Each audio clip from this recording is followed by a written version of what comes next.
Imagine a cena. As luzes se acendem, as câmeras começam a gravar e uma mulher entra no estúdio pronta para fazer o que absolutamente ninguém mais na mídia tinha coragem de tentar. Durante 30 longos anos, ela disse a verdade em alto e bom som, sem pedir desculpas a ninguém.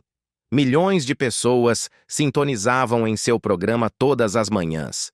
Não porque ela era perfeita, polida ou previsível, mas exatamente porque ela se recusava a ser. No auge de sua carreira, ela era a mulher mais comentada de toda a televisão diurna americana. Seu nome batizou uma rua. Sua estrela brilha até hoje na calçada da fama de Hollywood. Sua voz marcante foi imortalizada no Hall da Fama do rádio. Ela construiu um verdadeiro império a partir do nada, alimentado por fofocas, por pura coragem e por um tipo de honestidade sem filtros que deixava as pessoas mais poderosas da indústria profundamente incomodadas e com medo. E então, como um trovão que corta o céu e logo desaparece no escuro, a mulher que tinha a voz mais alta da sala ficou em silêncio, sem nenhum aviso prévio. Não foi uma escolha própria. Não foi uma aposentadoria tranquila. Foi através de uma sequência de eventos tão específicos, tão complexos e tão brutais, que não parece apenas má sorte. Parece, na verdade, a ironia mais devastadora e cruel da história do entretenimento. Pense nisso. Uma mulher que passou a vida inteira revelando os segredos dos outros, se viu de repente despojada de sua própria voz, de sua liberdade e dos holofotes pelos quais ela deu o próprio sangue para conquistar. Como alguém consegue construir um império tão vasto, sobreviver a tantas tempestades e, no fim da vida, acabar lutando pelo simples direito de sair pela porta da frente de sua própria casa? O que realmente estava acontecendo nos bastidores, por trás dos vestidos brilhantes cheios de lantejoulas e da famosa bancada de Hot Topics, muito antes de o mundo ter permissão para ver a verdade nua e crua? E quem eram as pessoas mais próximas a ela, aquelas em quem ela mais confiava, enquanto as paredes ao seu redor pareciam se fechar? Mas, antes de respondermos a qualquer uma dessas perguntas inquietantes, precisamos dar um passo atrás. Precisamos voltar às raízes. Porque a história de como a vida de Wendy Williams desmoronou só faz sentido quando você entende de forma profunda a força imensa que foi necessária para que ela se levantasse em primeiro lugar. O relógio volta para o dia 18 de julho de 1964. Foi quando Wendy Joan Williams nasceu em Asbury Park, Nova Jersey, uma pequena cidade litorânea que cheirava a maresia, a sal e a ambições de verão. Era o tipo de lugar simples, onde todo mundo conhecia a vida de todo mundo, e onde se destacar na multidão podia ser tanto uma bênção maravilhosa quanto uma verdadeira maldição. Ela era a segunda de 3 filhos de Thomas e Shirley Williams, 2 educadores que carregavam consigo uma autoridade silenciosa e cheia de dignidade, algo que moldava o respeito em cada canto do lar da família. Thomas não era apenas um professor comum. Em 1969, ele fez história ao se tornar o primeiro administrador escolar negro em Red Bank, Nova Jersey. Um marco que carregava um peso enorme em um país que ainda sangrava com as feridas da luta pelos direitos civis. Shirley, sua mãe, ensinava educação especial, derramando uma paciência infinita em salas de aula que muitos ignoravam. Juntos, eles criaram seus filhos sobre uma base sólida de disciplina, educação e a expectativa de que a excelência não era uma opção, mas sim uma obrigação. No papel, era a criação perfeita. 2 diplomas orgulhosamente pendurados nas paredes, livros clássicos empilhados em estantes fartas, uma família unida que rezava junta aos domingos e que empurrava uns aos outros implacavelmente para o sucesso. No entanto, lares que parecem ideais costumam abrigar suas próprias pressões invisíveis. E para a jovem Wendy, essas pressões bateram à porta muito cedo. Elas não foram escritas em um boletim escolar, mas sim marcadas em seu próprio corpo, Imagine a dor de uma menina que já na sexta série do ensino fundamental media 1,70 metros de altura e calçava sapatos tamanho 43. Em um mundo cruel que já tinha regras muito rígidas e preconceituosas sobre como uma garota negra deveria parecer, falar e se comportar, Wendy Williams simplesmente não se encaixava em nenhum desses moldes. Ela era barulhenta quando o mundo exigia que fosse silenciosa. Era grande quando a sociedade esperava que fosse pequena e delicada. Era pura eletricidade quando a sala pedia calma e restrição. E seus pais, preocupados com seu peso, a colocaram em uma dieta rigorosa ainda nos primeiros anos de escola. A intenção deles, sem dúvida, era a saúde. Mas a ferida emocional que essa atitude deixou foi algo completamente diferente e profundo. Anos depois, Wendy falaria sobre essa época com uma franqueza tão dolorosa que fazia o público se remexer de desconforto. Ela descrevia a sensação esmagadora de ser observada, medida e considerada insuficiente pelas exatas pessoas cujo amor deveria ser incondicional. Aquela mesma garota que um dia ganharia a vida dissecando sem piedade as inseguranças das celebridades em rede nacional, passou a sua própria infância se afogando em total silêncio nas suas. Para tornar as coisas ainda mais complexas, havia a sombra inevitável das comparações dentro de casa. Sua irmã, Wanda, era a grande intelectual da família. Uma aluna de notas máximas que entrou na prestigiada Universidade Tufts aos 16 anos. Era o tipo de garota que navegava pela vida acadêmica com uma facilidade que enchia os pais de orgulho, mas que fazia os irmãos mais novos se sentirem completamente invisíveis na sala de estar.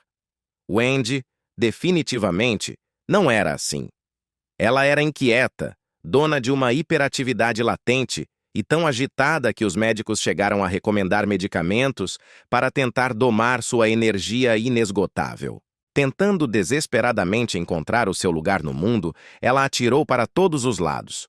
Tocou clarinete na banda marcial, competiu na equipe de natação, foi voluntária em hospitais como Candy Striper, foi escoteira e até virou locutora dos jogos de beisebol do irmão mais novo. Ela fazia absolutamente de tudo para canalizar aquele barulho ensurdecedor que existia dentro de sua cabeça para algo que o mundo exterior pudesse aceitar e aplaudir. Aquela busca frenética por ocupação era, no fundo, o ensaio para a voz que o mundo inteiro viria a conhecer. Mas, apesar de todo o suor, nada parecia acalmar a sua alma inquieta. Nada, exceto o rádio.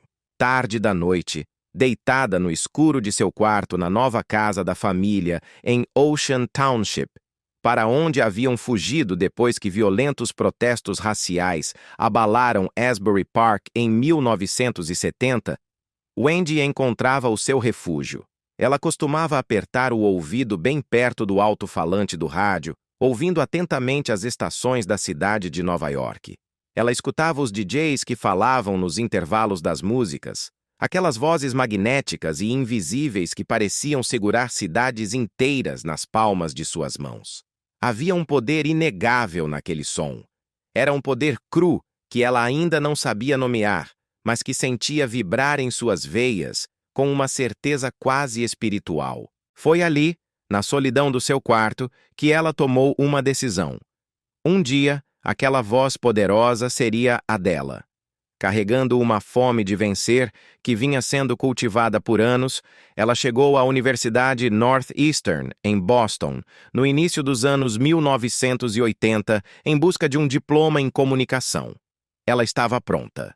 Pronta para fazer o mundo inteiro parar e escutar o que a garota que não se encaixava tinha a dizer. Foi exatamente nessa busca implacável, caminhando pelos corredores da faculdade, que o destino lhe entregou a ferramenta que mudaria tudo.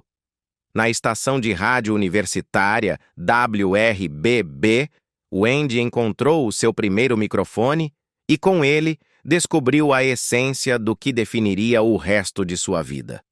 Ela não se sentia apenas confortável no ar. Ela era extraordinária. Enquanto outros estudantes tropeçavam nas palavras e se escondiam atrás de roteiros formais, Wendy era magnética, totalmente sem filtros. Ela tinha uma forma direta de falar que não parecia uma transmissão de rádio distante, mas sim uma conversa íntima, na mesa da cozinha. Era urgente, real e impossível de desligar. Em 1986, ela pegou seu diploma de bacharel em comunicação. Estava armada com uma ambição feroz e uma voz que não tinha o menor interesse em ser educada ou contida. Mas a realidade do mundo da mídia nos anos 1980 era dura. Para uma mulher negra, ousada e de opiniões fortes, a ambição não abria portas como num passe de mágica. Pelo contrário, ela teve que ficar do lado de fora, batendo nessas portas até as mãos sangrarem. Sua primeira grande chance veio de um lugar improvável, longe das luzes de Nova York com as quais ela tanto sonhava.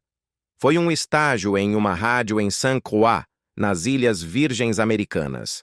Trabalhando sob um calor tropical sufocante e falando para uma fração minúscula de ouvintes, ela não desanimou. Ela usou isso como seu campo de treinamento. Lá, ela aprendeu a dominar uma sala usando apenas a força de suas cordas vocais.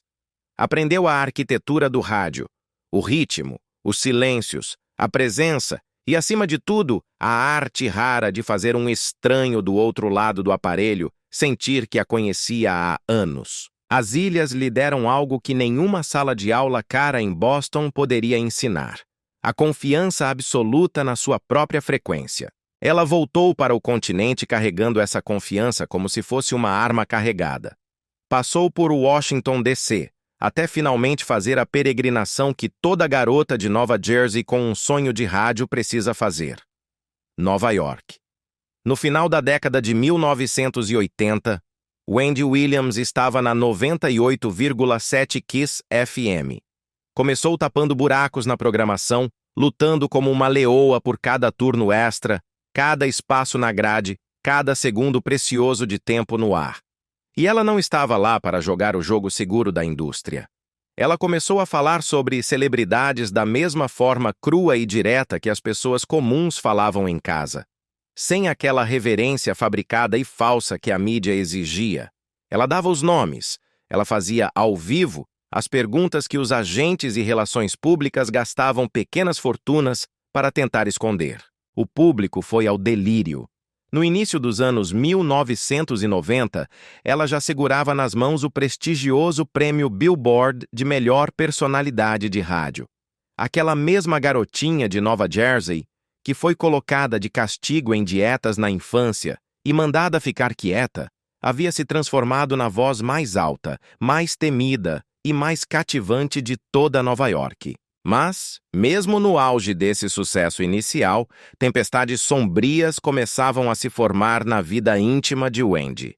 O contraste entre a estrela do rádio e a mulher por trás do microfone era brutal. Seu primeiro casamento, com Bert Girigori, em 1994, foi um relâmpago doloroso que durou apenas 5 meses antes de desmoronar em um amontoado de mal-entendidos e incompatibilidades.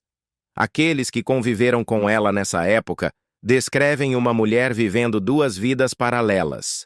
Em público, ela era uma força da natureza. Na intimidade, ela estava se desfazendo em pedaços. Uma dependência química profunda e silenciosa já havia criado raízes durante seus anos de ascensão no rádio. Ainda não era a confissão pública e corajosa que se tornaria anos mais tarde.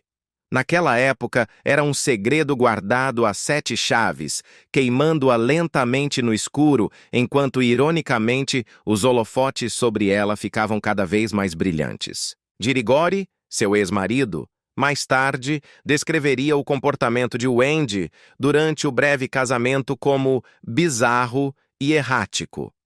Olhando para trás, essas palavras soam menos como uma crítica cruel e mais como o retrato confuso de uma mulher tentando lutar, sozinha, contra um monstro que ela ainda não sabia como nomear. A própria Wendy reconheceria isso abertamente anos depois, com sua honestidade cortante. As drogas estavam lá. O caos era real. E o amor, não importa a forma que tomasse, não foi suficiente para salvar aquela relação. Com o divórcio finalizado, a dependência química escondida debaixo do tapete e a carreira acelerando sem freios, Wendy entrou na segunda metade dos anos 90, carregando esse peso triplo. E foi exatamente nas ruínas daquele primeiro casamento fracassado, perdida entre uma vida privada dolorosa e o rugido ensurdecedor de um império do rádio em formação, que ela conheceu o homem que se tornaria o capítulo mais longo e mais destrutivo de sua vida. O nome dele era Kevin Hunter. Eles se cruzaram por acaso em um rink de patinação em 1994, e algo naquele encontro simples reorganizou completamente a ordem do universo dela. Kevin não era um magnata da mídia. Ele era dono de um salão de beleza. Ele não sabia absolutamente nada sobre transmissões, dinastias de rádio ou a loucura particular que é construir uma imagem pública do zero.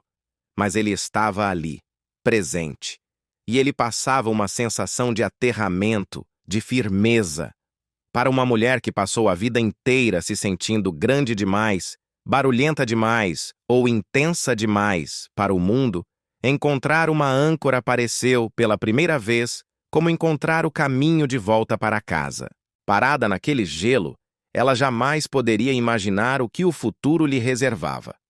Ela não tinha como saber que o homem que ela escolheu para ser sua âncora se tornaria a ferida mais profunda em uma vida já marcada por tantas cicatrizes, que essa mesma âncora um dia a arrastaria para as profundezas do oceano, que o porto seguro que ela achou ter encontrado se revelaria com o tempo uma gaiola cuidadosamente construída, e que quando ela finalmente percebesse as grades ao seu redor, o cadeado já estaria trancado por fora. Mas esse acerto de contas brutal ainda estava a muitos anos de distância. Por enquanto, em 1994, havia apenas a música do rink de patinação, o barulho da cidade lá fora e uma mulher que havia sobrevivido à vergonha da infância, à pressão familiar, a um casamento arruinado e a um vício secreto, e que ainda estava lá, de pé, implacável, faminta por mais e sendo inteiramente dona de si. Naquele ano, Wendy Williams deixou de ser apenas uma locutora. Ela virou um fenômeno cultural. Na lendária Hot 97, a estação que definiu a era de ouro da cultura hip-hop em Nova York, Wendy esculpiu algo nunca antes visto na história da comunicação. Enquanto os outros DJs apenas tocavam as músicas da moda e seguiam o roteiro, ela mergulhava de cabeça na fogueira. Ela não deixava a conversa morrer. Ela olhava nos olhos dos maiores astros da época e fazia as perguntas que nenhum relações públicas havia aprovado. Ela não apenas contava fofocas. Ela desenterrava e escancarava os segredos que as grandes gravadoras gastavam montanhas de dinheiro para tentar esconder. Ela dava os nomes aos bois.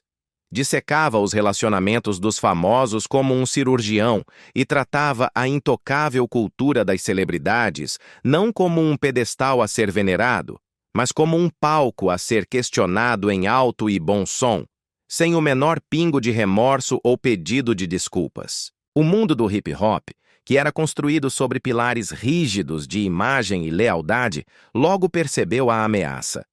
Wendy Williams não jogava pelas regras deles.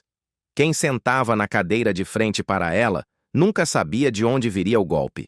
Alguns artistas amavam o perigo daquela adrenalina. Outros simplesmente levantavam indignados e iam embora. E então, houve aquela entrevista. O tenso e lendário embate ao vivo com a inesquecível Whitney Houston. Esse momento se tornou instantaneamente uma lenda do rádio, do tipo que é reprisado por décadas a fio. E não por ter sido uma conversa agradável, mas por ter sido dolorosamente real.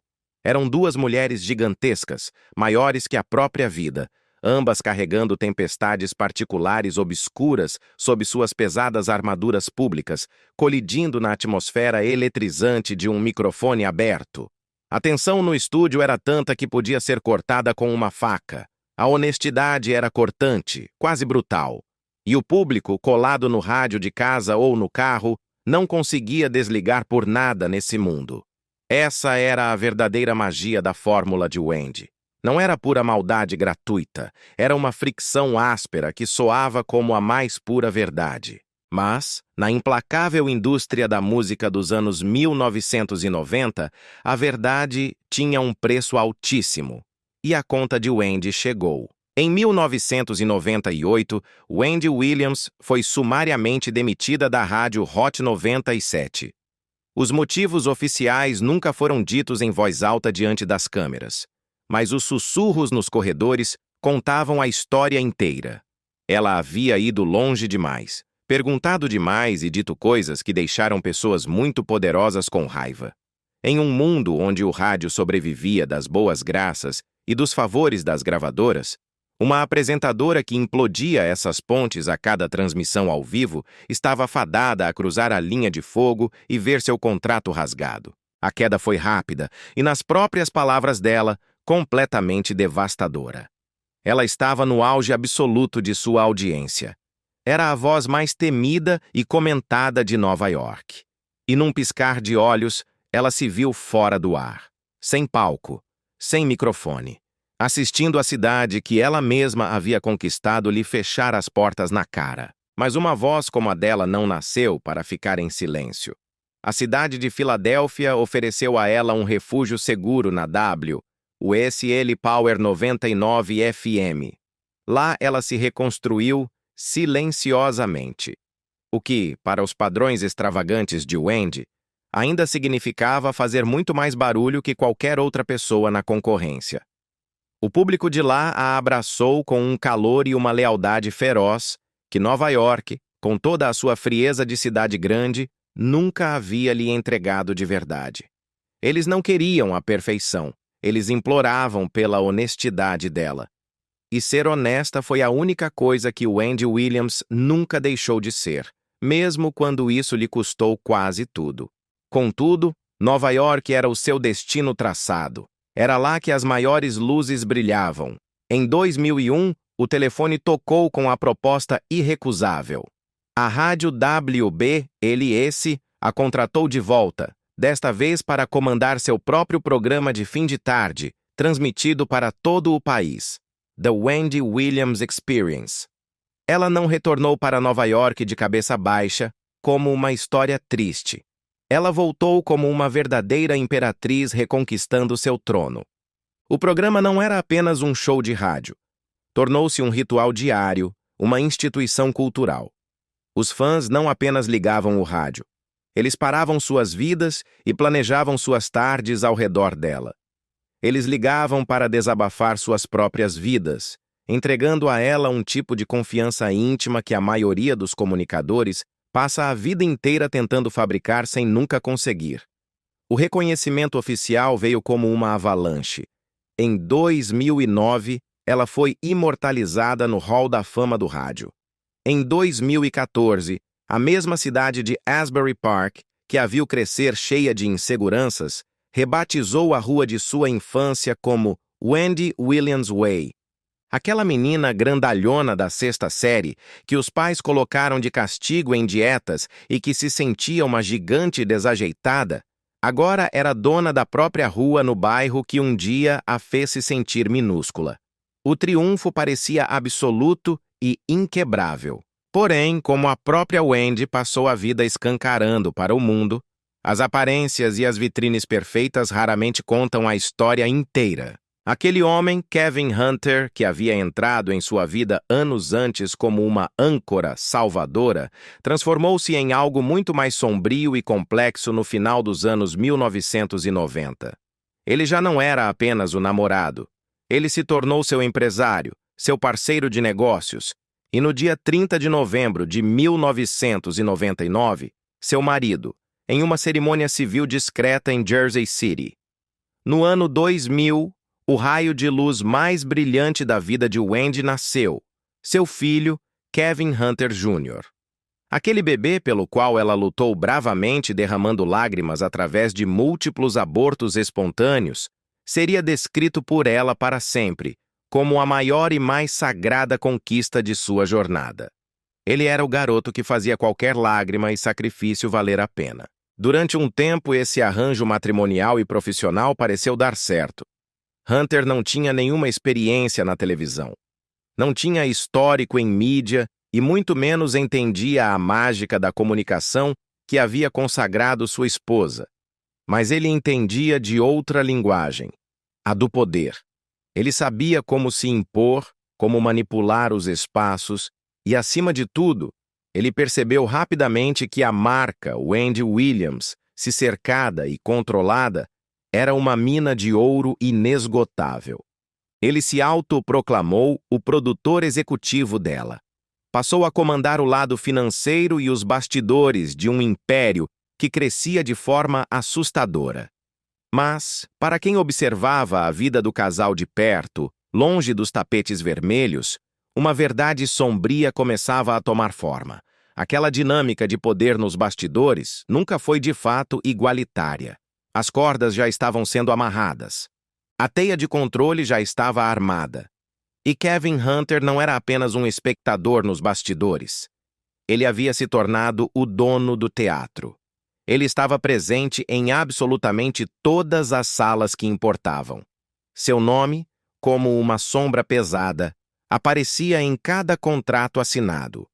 A aprovação dele era exigida para decisões que, em qualquer outro programa de TV, pertenceriam única e exclusivamente à estrela do show.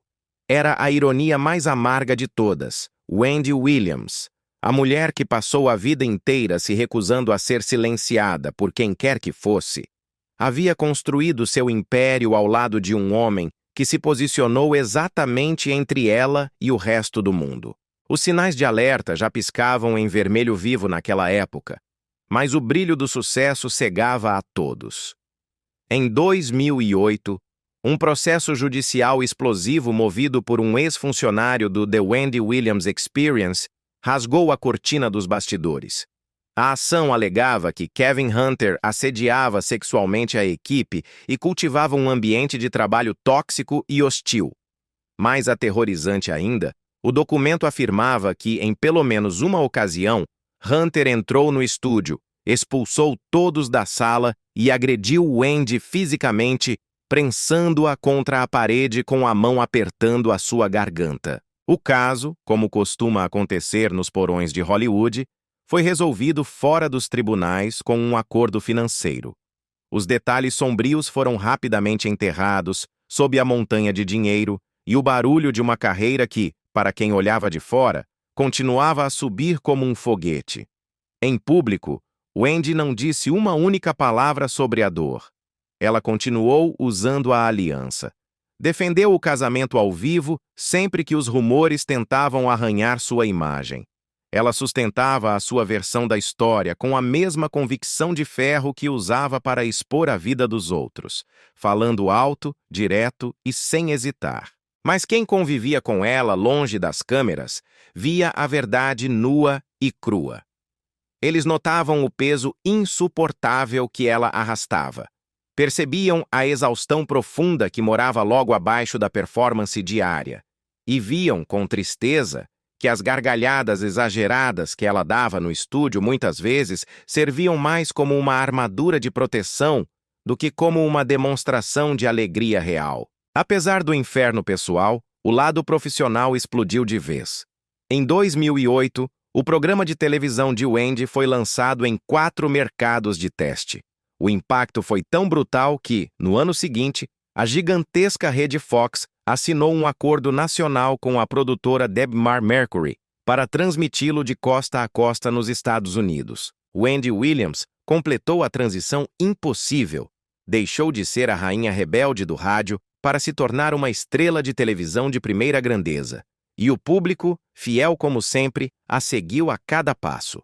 No seu auge absoluto, o programa atraía impressionantes 2,4 milhões de espectadores todos os dias.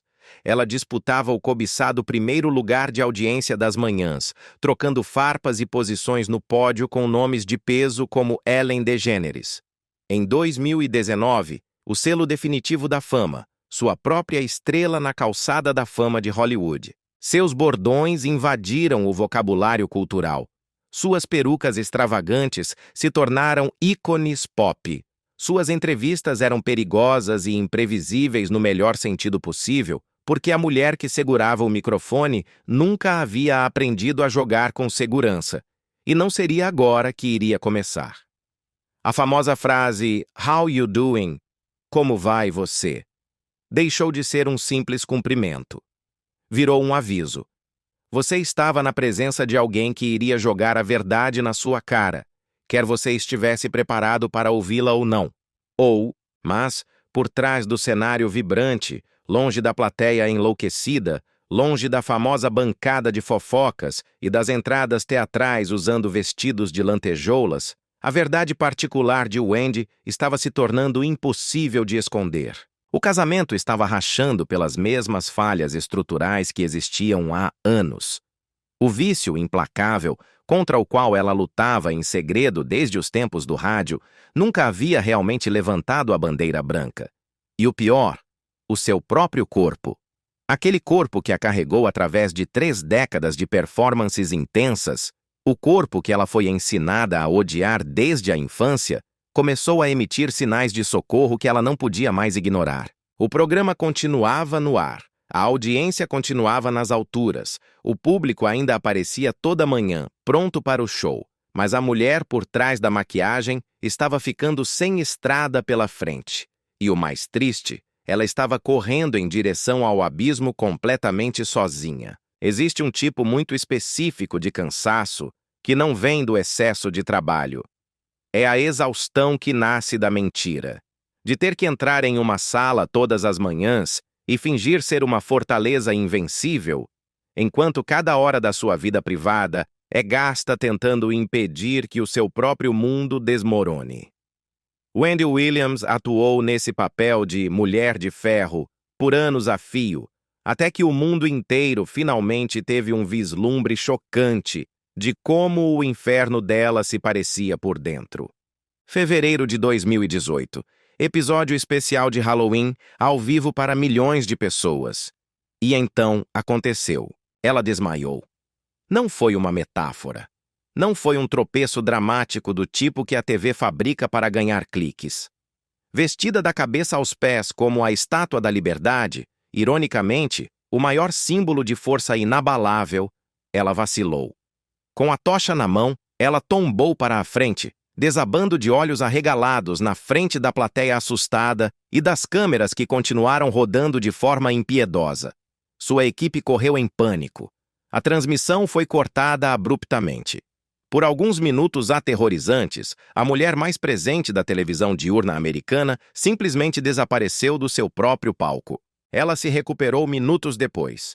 Voltou, terminou o episódio e até fez piadas sobre o tombo com aquela bravata que os fãs tanto amavam. Porque essa era a marca de Wendy Williams, a lenda de que ela era inquebrável, de que nada a manteria no chão. O mundo jogava pedras, ela levantava, ajeitava a peruca e voltava ao trabalho. Mas aquele desmaio não foi um tropeço isolado. Foi um alarme de incêndio. E os sinais já vinham se acumulando há muito mais tempo do que qualquer pessoa fora do seu círculo íntimo imaginava. A doença de Graves já morava no seu corpo há anos antes de ela finalmente admitir isso em público. É um distúrbio autoimune cruel que ataca a glândula tireoide. Ela produz uma constelação de sintomas que, para quem vê de fora, parecem apenas um mal-estar indefinível. Uma fadiga profunda que não passa com o sono, flutuações de peso que desafiam a lógica e um sistema nervoso que parece operar constantemente na voltagem errada, prestes a queimar. Por muito tempo, Wendy gerenciou a doença no escuro, do mesmo jeito que gerenciava tudo que ameaçava expor a diferença gritante entre a diva invencível da tela e a mulher fragilizada fora dela. Em fevereiro de 2018, poucos dias antes daquele terrível colapso no Halloween, ela já havia anunciado uma pausa de 3 semanas no programa devido à doença de Graves. Ela disse ao público que voltaria rápido. Afinal, ela sempre voltava. Mas desta vez, as semanas começaram a se esticar. O silêncio aumentou. e apresentadores convidados tiveram que se sentar na cadeira da rainha. O império estava começando a balançar. O público, do outro lado da tela, esperava em um silêncio angustiante. E enquanto as portas do estúdio permaneciam fechadas, o peso esmagador de tudo o que Wendy Williams vinha carregando nas costas começou a se revelar, pedaço por pedaço. A crise de saúde era brutalmente real, mas não estava acontecendo no vácuo. Ela estava se desenrolando dentro de um casamento que, silenciosa e covardemente, a destruía por dentro há anos. Os boatos sombrios sobre Kevin Hunter e uma massagista já circulavam pelos jornais de fofoca há mais de uma década. Sempre que o assunto surgia, Wendy o enfrentava ao vivo, no ar, com aquele tipo de confiança cega e desdenhosa que apenas uma mulher em profunda negação, ou em puro modo de sobrevivência, consegue reunir. Ela erguia a mão, exibia a aliança de casamento brilhante para as câmeras e o defendia publicamente, repetidas vezes. Ela sustentava a mentira com a mesma convicção feroz que usava para defender qualquer outra opinião em seu programa. Até que, na primavera de 2019, a bomba relógio finalmente explodiu. O bebê nasceu. A suposta amante de Hunter deu à luz um filho dele. O caso extraconjugal, por tanto tempo sussurrado e por tanto tempo negado, não podia mais ser escondido debaixo do tapete. E a história de família perfeita que Wendy Williams havia mantido de pé, com a pura força do próprio sangue e suor, durante 20 anos, desmoronou em um único dia, estampada em todas as manchetes. Em abril de 2019, após 2 décadas de casamento, ela finalmente pediu o divórcio. As pessoas que estiveram ao seu lado durante aquelas semanas sombrias descrevem uma mulher navegando por um tipo de luto que não tinha uma forma definida. Não era apenas a dor do fim de um romance. Era o desabamento de uma arquitetura inteira. Hunter não era apenas o homem que dormia ao seu lado. Ele era seu empresário, seu produtor executivo, seu braço direito nos negócios e o homem cujo nome estava cravado na fundação de tudo o que ela havia construído. Pedir o divórcio não significava apenas cortar laços amorosos. Significava implodir um império financeiro e profissional inteiro para, em seguida, ter que reconstruí-lo do zero absoluto. E o mais cruel, fazer tudo isso enquanto as câmeras ainda estavam ligadas, gravando cada lágrima. Mas ela o fez. Contra todas as probabilidades, ela voltou ao programa. Sentou-se naquela cadeira roxa famosa e olhou no fundo dos olhos do seu público para contar o que havia acontecido. Ela não deu todos os detalhes sórdidos, nem falou com a frieza clínica de um confessionário, mas falou com uma dose de honestidade tão crua que o estúdio inteiro mergulhou em um silêncio sepulcral que raramente se via ali. Naquele dia, ela não estava encenando ser forte, ela estava provando que era. Mas o preço dessa demonstração de força foi colossal. Wendy Williams estava limpa e longe da cocaína há anos. Ela sempre falou abertamente sobre seu vício, assumiu a culpa em seus próprios termos e tratou a dependência como um capítulo duro de sua biografia, não como uma mancha de vergonha. Porém, o vício não se aposenta simplesmente porque você sabe o nome dele.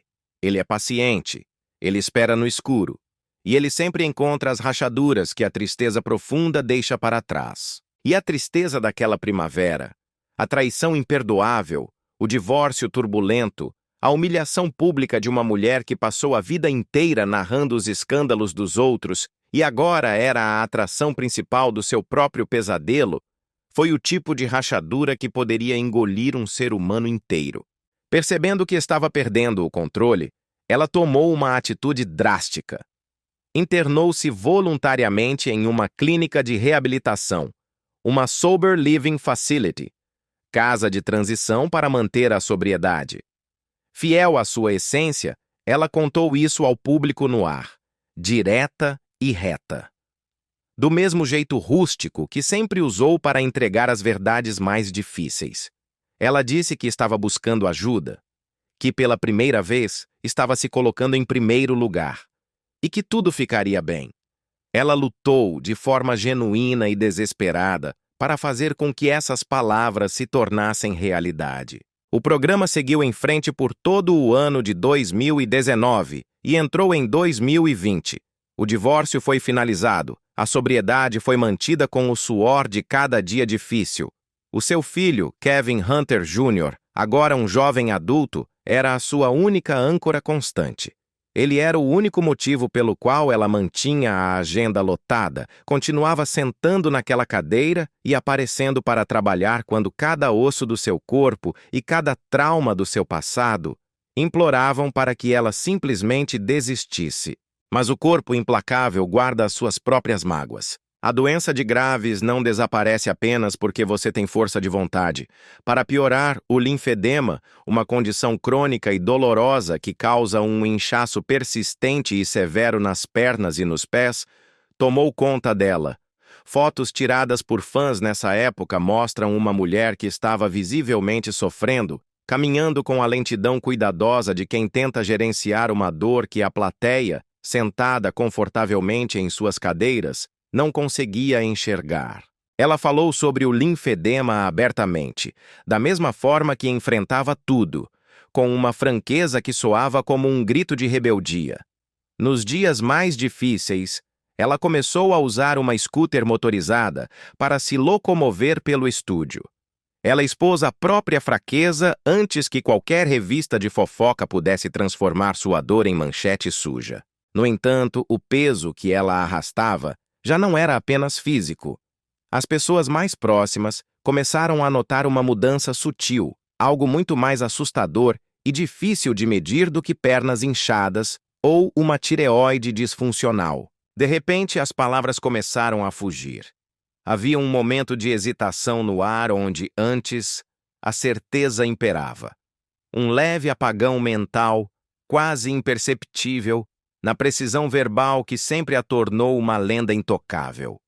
A mulher que passou 30 anos falando mais rápido, mais alto e com a mente mais afiada do que qualquer outra pessoa na sala. Agora, às vezes, olhava para o vazio tentando encontrar a palavra certa para dizer. Ninguém deu um nome para isso ainda. Nem em público, nem em particular, de uma forma que soasse o alarme. Tudo foi colocado na conta da exaustão extrema, da tristeza acumulada, do peso esmagador de um ano que quebrou coisas dentro de seu peito que ainda não haviam tido tempo de colar. Em 2021, a fortaleza finalmente cedeu. Wendy Williams tirou uma licença médica do seu amado programa, citando complicações de saúde. Apresentadores convidados correram para preencher o vazio. O público esperou pacientemente. A emissora de TV esperou exatamente da mesma forma que haviam esperado em 2018. Todos acreditavam, com fé cega, que a mulher que sempre deu a volta por cima voltaria mais uma vez. Mas desta vez, ela não voltou. Em 2022, o anúncio oficial cortou o coração de milhões de fãs. Sherri Shepherd assumiria definitivamente o seu horário na televisão. O império havia mudado de mãos. A voz mais temida das manhãs havia ficado em silêncio. E assim, o The Wendy Williams Show chegou ao fim após 13 temporadas épicas. Mas não da forma que você imagina. Não houve um episódio especial de despedida. Não houve um último agradecimento emocionado, nem aplausos de pé, nem aquele adeus grandioso que uma carreira daquela magnitude exigia. Tudo terminou no mais absoluto silêncio. A cadeira roxa continuou lá. A famosa mesa de fofocas continuou no mesmo lugar. Mas foi uma mulher diferente que se sentou ali. E Wendy Williams, a voz mais alta, feroz e destemida de toda a televisão diurna americana, simplesmente desapareceu do império que ela mesma havia construído com suor e lágrimas. Ela foi apagada sem sequer ter a chance de dizer um último adeus. Para Wendy Williams, o silêncio sempre foi o inimigo mortal. Toda a sua vida, toda a sua carreira monumental, foi construída sobre a recusa em ficar quieta. Ela vivia sob a convicção inabalável de que a verdade dita em voz alta, por mais desconfortável que fosse, era sempre melhor do que a mentira educada do silêncio. Durante 3 décadas, ela emprestou sua voz a milhões de pessoas que se sentiam invisíveis.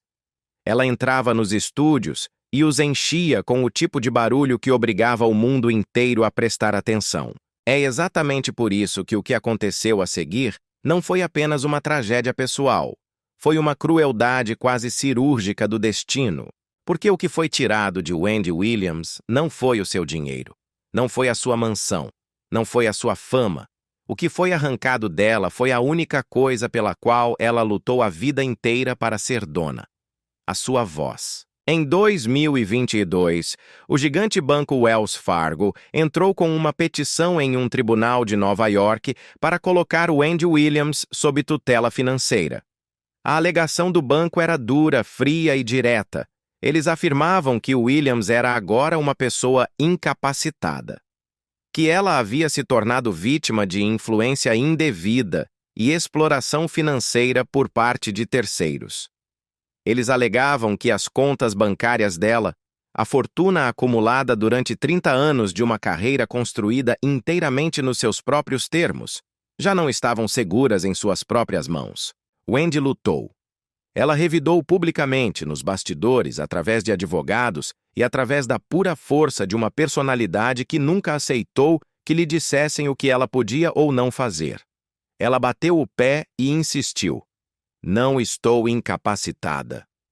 Ela lembrava a todos que era uma mulher com diploma universitário, uma figura reconhecida globalmente, alguém que tomou decisões de peso a vida inteira e que definitivamente não precisava de um juiz para decidir o que fazer com o próprio dinheiro.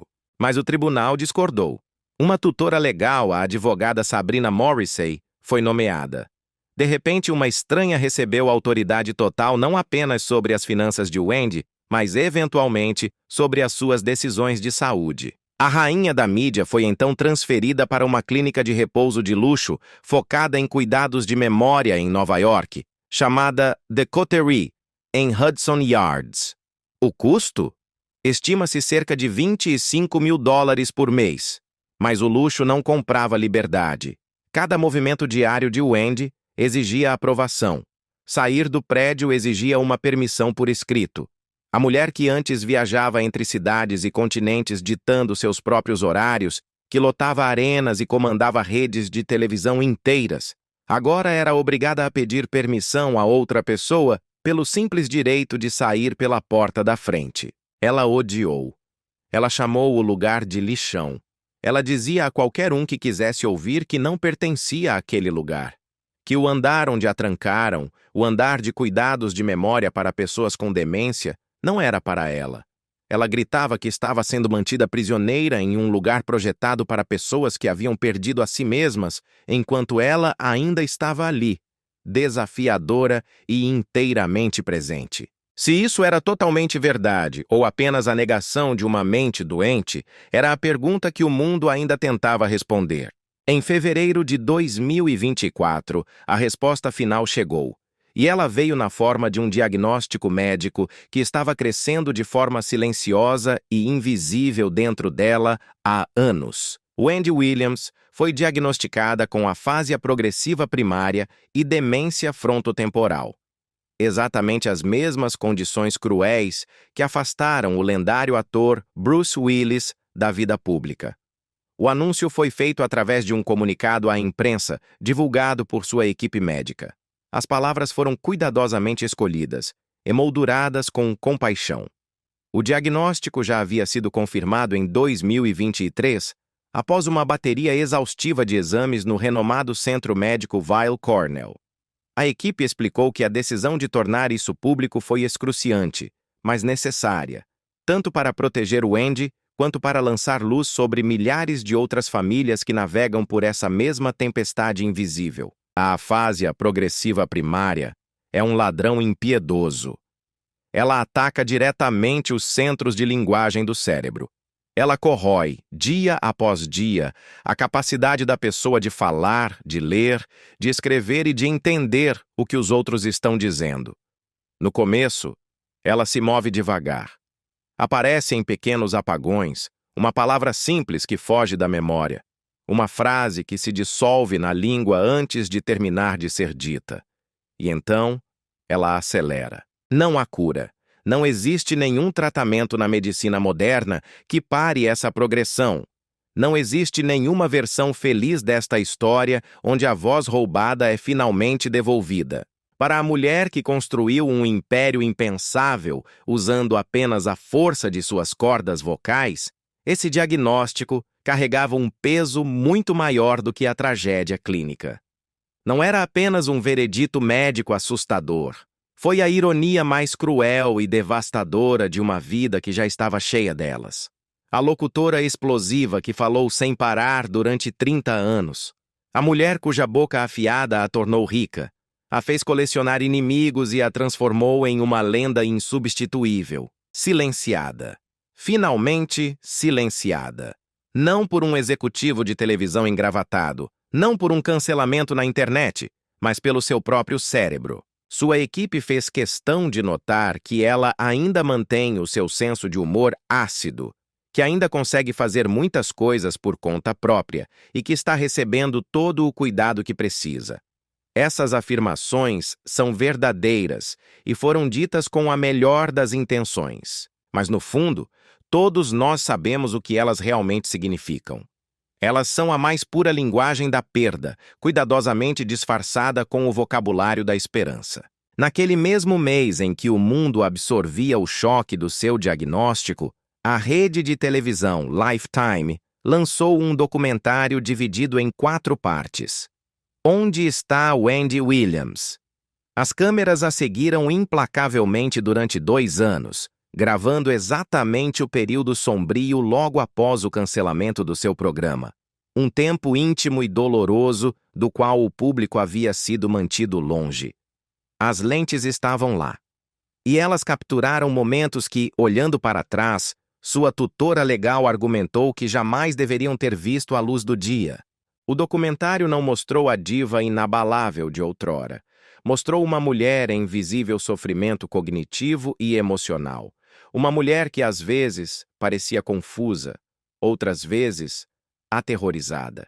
Em certos momentos, ela parecia lutar contra a própria câmera, como se uma parte de sua mente ainda entendesse que a imagem que estava sendo gravada ali não era o legado que ela queria deixar para o mundo.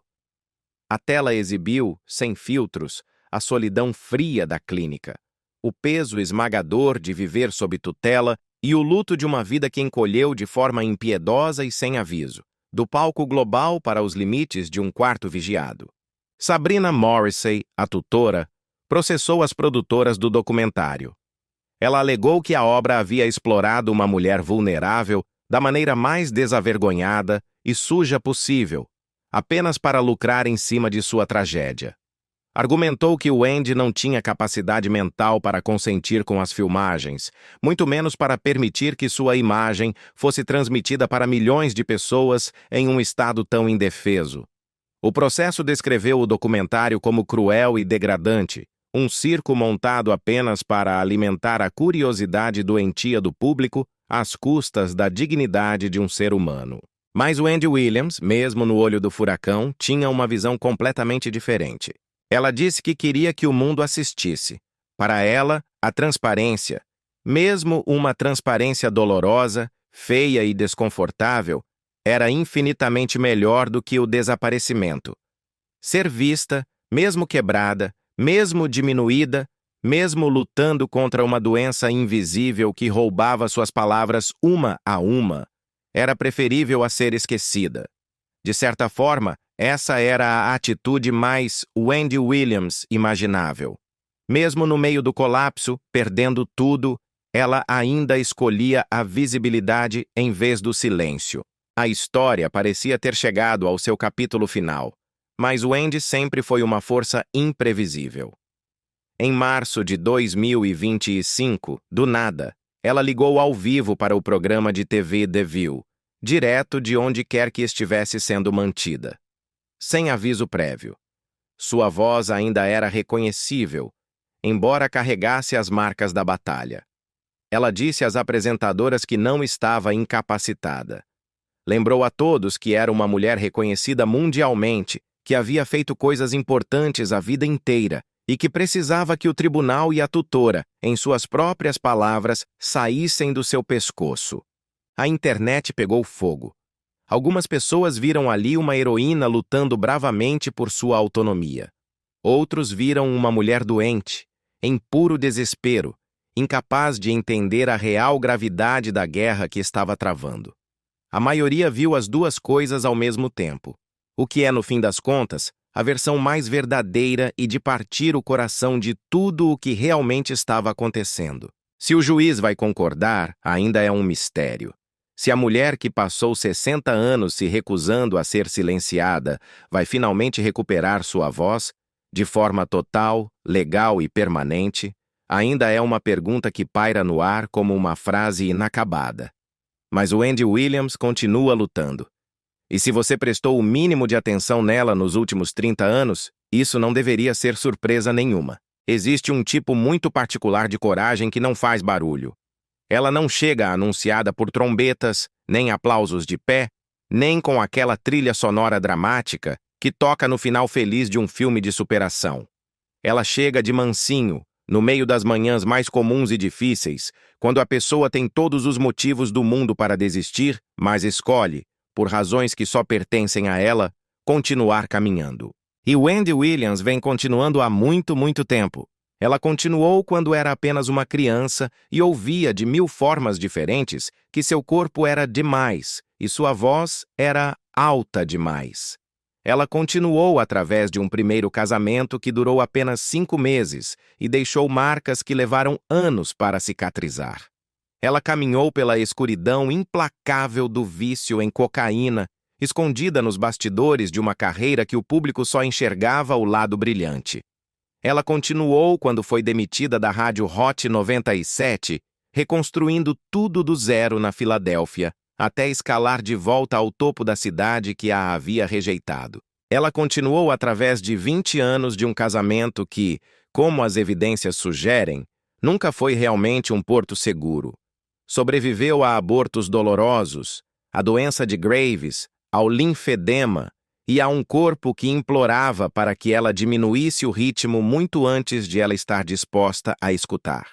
Continuou através de um divórcio que a forçou a implodir, de uma só vez, a relação mais íntima de sua vida adulta e a infraestrutura de todo o seu império. Ela sobreviveu à perda do próprio programa, sem um episódio de despedida, sem cerimônia, apenas com a indignidade particular de acordar um dia e não estar mais lá.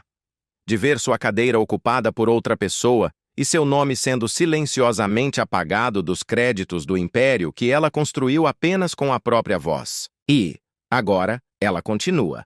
Através de um diagnóstico que ataca exatamente o instrumento que a fez ser quem ela é. Através de uma tutela judicial que ela contesta com cada lufada de ar que seus pulmões ainda conseguem puxar. Wendy Williams simplesmente continua. Ela trava uma batalha judicial cujo resultado não definirá apenas a sua própria liberdade. Essa guerra estabelecerá um precedente assustador para qualquer figura pública, e, em especial, para cada mulher negra que se encontre na encruzilhada brutal entre a fama, a vulnerabilidade e um sistema frio que, com frequência cruel, confunde fragilidade temporária com incapacidade permanente. O que Wendy Williams construiu com as próprias mãos não foi um simples programa de televisão para entreter as manhãs. Foi uma quebra de correntes. Foi a prova viva, transmitida diariamente, de que uma mulher negra, de voz alta e sem pedir desculpas a ninguém, podia se sentar no trono da cultura pop e comandar tudo exatamente do seu jeito. Muito antes da era das redes sociais dar a qualquer pessoa um palco para vomitar opiniões, Wendy já dizia a verdade nua e crua para milhões de pessoas todos os dias. E ela nunca suavizou o golpe para agradar ninguém. Ela normalizou a ideia de que as celebridades sangram e choram como nós, que a fama e o dinheiro não isentam ninguém de prestar contas, não apagam a hipocrisia e não escondem a bagunça humana, os desejos e as falhas de cada um.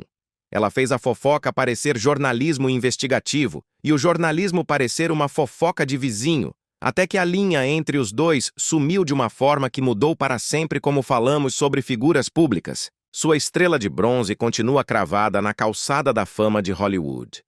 Seu nome ainda batiza a rua daquela cidadezinha em Nova Jersey, que um dia a fez se sentir grande demais. Sua voz ecoa eternamente no hall da fama do rádio, imortalizada ao lado das lendas que ela ouvia naquele radinho de pilha colado ao ouvido, no quarto de infância onde sonhou pela primeira vez em ser ouvida. E preste bem atenção. Absolutamente nada disso desaparece só porque uma doença cruel bateu à sua porta. Nenhum desses feitos é apagado por uma tutela judicial de um banco, por papéis de um tribunal ou por um documentário que a expôs em suas horas mais frágeis e desprotegidas. Na verdade, a guerra que ela trava hoje pela sua autonomia, pela sua voz e pelo direito de decidir sobre a própria vida é, de longe, a atitude mais Wendy Williams que ela já tomou. Ela sempre brilhou mais forte quando as estatísticas jogavam contra ela. Em outubro de 2025, um raio de esperança rasgou a escuridão. Exames neurológicos independentes, realizados em Nova York, mostraram exatamente o que aqueles que a amam rezavam em silêncio para ver. O cérebro dela provou ser um guerreiro resiliente. A avaliação indicou que a sobriedade, mantida de forma dura e real, havia operado algo que os médicos não conseguiram prever. O diagnóstico devastador usado para trancá-la podia não ter contado a história inteira. E então, em novembro de 2025, o jogo virou publicamente. O terrível diagnóstico de demência frontotemporal começou a ser oficialmente contestado. Com essas novas provas em mãos, sua equipe jurídica passou a preparar as armas para pedir ao tribunal o fim definitivo da tutela. Mas o que já está cravado na pedra da história, muito além do alcance de qualquer juiz, tutor ou diagnóstico médico, é isso. Wendy Williams entrou chutando portas em salas onde não era bem-vinda e se tornou inesquecível. Ela cuspiu a verdade na cara de uma indústria construída em cima de mentiras bonitas. Ela amou o seu filho com aquele tipo de devoção feroz e avassaladora que só uma mulher que sabe a dor de não ser amada consegue ter. Ela construiu um império a partir do nada. Perdeu, reconstruiu as paredes, perdeu pedaços de novo e, teimosa, continuou erguendo tijolo por tijolo. Ela nunca foi perfeita. Suas palavras muitas vezes foram lâminas que machucaram pessoas. Ela ficou tempo demais em lugares e amores que a feriam e fugiu rápido demais de outros. Ela carregou feridas abertas que, sem querer, passou para os outros antes mesmo de curá-las em si mesma. Ela foi, em todos os sentidos da palavra, uma mulher terrivelmente complicada. Mas ela foi, do primeiro ao último segundo, completamente fiel a si mesma.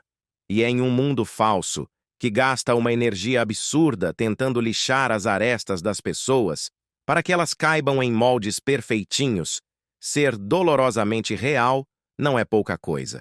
Na verdade, é a única coisa que importa. Hoje, aos 60 anos de idade, Wendy Williams vive trancada em uma clínica em Nova York, lutando com unhas e dentes pelo simples direito de sair por aquela porta quando bem entender. Em algum lugar nos corredores frios daquele prédio, a mulher que passou anos perguntando ao mundo "How you doing?" Como vai você? Todas as manhãs, está apenas esperando que alguém lhe faça a mesma pergunta de volta. Então pergunte. Lembre-se dela não como um conto de fadas triste ou um aviso trágico sobre a fama. Lembre-se dela como o testemunho vivo do que acontece quando um ser humano se recusa, através do vício, da traição, da doença e do silêncio imposto, a deixar de ser quem realmente é. Se a história dessa mulher gigante mexeu com você de alguma forma, deixe o seu gostei neste vídeo. Compartilhe com aquela pessoa que precisa de um choque de realidade hoje. E inscreva-se no canal, porque as pessoas que moldaram este mundo merecem muito mais do que apenas uma manchete distorcida. Elas merecem a história inteira. Essa foi Wendy Williams, por inteiro, e sem pedir desculpas. E sem pedir desculpas. E sem pedir desculpas. E sem pedir desculpas.